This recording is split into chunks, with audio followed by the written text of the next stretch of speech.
Wer hat die Himmelsscheibe von Nebra gemacht? Was waren das für Leute, die die Himmelsscheibe erdachten, konzipierten, herstellten und benutzten? Wir gehen davon aus, dass das Fürsten waren. Woher wissen wir das?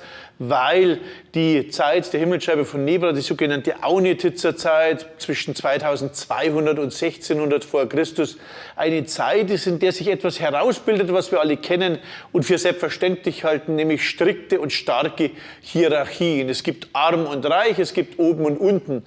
Vorher gab es Stammesgesellschaften mit Kriegern, Stammesgesellschaften, die mehr oder weniger egalitär waren, wo es möglicherweise eine Art Adel gab, aber keine dramatischen Spreizungen. Ich schließe nicht aus, dass es nicht Sklaven gab oder Ähnliches, aber es gab nicht die völlig strikte, festgelegte soziale Hierarchie und die sehen wir in der Aunitzer Gesellschaft, zu der die Himmelsscheibe von Nebra gehört, richtig pyramidal, vor allem in den Gräbern. An der Spitze stehen Fürstengräber.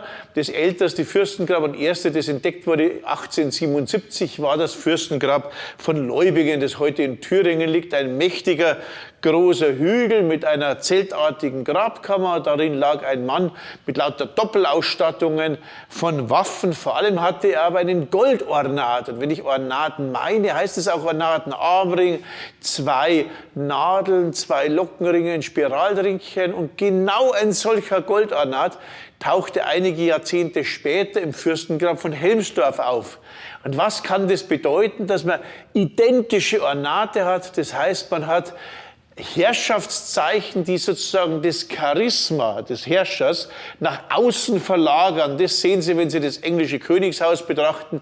Egal, wer da einheiratet, man macht seine Hochzeit mit verschiedenen Ritualen und Zeichen in der richtigen Kirche, mit der richtigen Kutsche, mit dem richtigen Brautkleid, mit der richtigen Uniform und schon gewinnen diese durchaus normalen Menschen an ungeheurem Charisma, weil das Charisma übertragen wird. Und das geschieht bei diesen Fürsten. Wir wollen hier nicht erläutern, wie es zur Macht kam, wie man es schafft, dass die vielen den Einzelnen huldigen.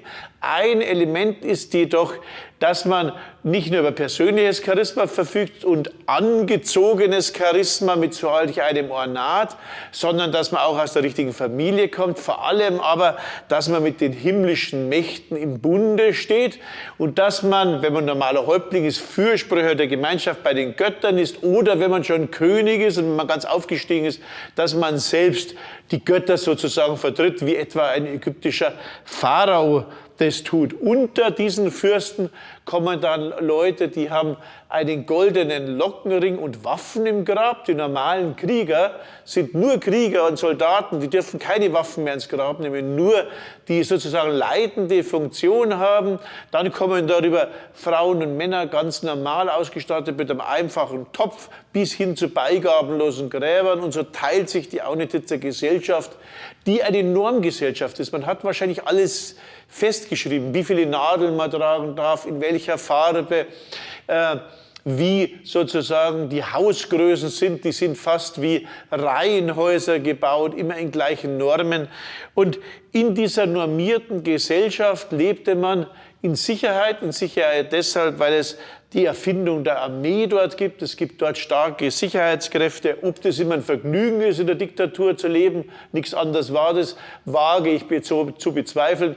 Das ist aber das Phänomen auch bei den Pharaonen im Vorderen Orient. Wir bewundern immer diese Großreiche, wir nennen sie Hochkultur. In Wirklichkeit handelt es sich um Zwangsstaaten, zumindest aus unserer heutigen aktuellen Sicht, in der ganz viele Leute eben nicht so besonders gut lebten. Die Himmelsscheibe selbst ist ein Instrument der Macht, es ist ein Instrument der Machtsicherung, denn die Himmelsscheibe ist sozusagen eine Zeitmachmaschine. Man kann damit die Zeit definieren und machen, das haben wir bereits in einer anderen Folge gesehen und wir wissen, dass das Zeitmachen an sich ein Akt ein herrschaftlicher Akt ist. Nicht umsonst heißt unser Kalender julianischer oder gregorianischer Kalender, benannt nach Julius Caesar oder Papst Gregor. Nicht umsonst hat die Französische Revolution als erstes eine neue Zeitrechnung eingeführt. Nicht umsonst versucht jede große Weltreligion sofort eine neue Zeitrechnung nach dieser Religion einzuführen. Und so ähnlich wird es gewesen sein. Die Himmelsscheibe war ein Instrument, das diese Macht, diese in Verbindung zum Himmel sicherte, die Verbindung zum Kalender machen. Einige wissen das dann vergessen, möglicherweise auch teilweise wiedergefunden wurde. Auf alle Fälle können wir sehen, dass die Himmelsscheibe kein banaler Gegenstand ist, sondern dass die Himmelsscheibe selbst ein Instrument der Macht ist. Und das ist das Spannende, die Macht wird in dieser Zeit erfunden. Der Staat, wie wir ihn verstehen, wird in dieser Zeit erfunden. Der Bronzeguss mit serieller Fertigung von Waffen, also praktisch sozusagen eine Art prämonetäre Systeme werden in dieser Zeit erfunden. Wenn Sie so wollen, wird die moderne Welt in dieser Zeit erfunden.